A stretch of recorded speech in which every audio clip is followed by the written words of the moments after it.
Ey rahmat, borilarga shukr. Endi ma'zur tutasizlar, bugun Namanganni bir necha soat ichida o'zimizniki qilib oldik. Shuning uchun kostyum ozgina chetroqqa tashlab, bemalol Dilnoza.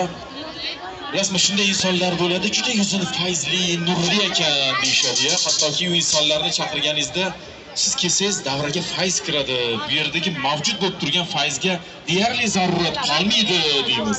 Shunday ekan biz bu yerdagi fayzga hech ham shubha qilmaymiz, lekin hozir davraga taklif etish arafasida turgan ijodkorni fayzi o'zi bilan birga egizak yuradi.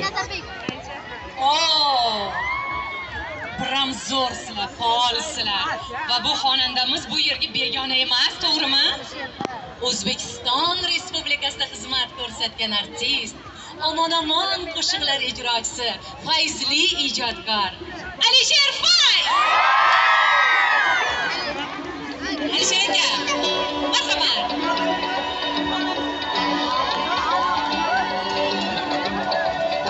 Boshlovchilarimizga Namanganchasiga guldiroz xicha qarshi bo'lsa. Rahmat. Assalomu alaykum azizlar.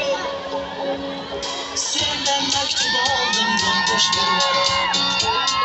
yurak sensiz bombosh deganingmi bu?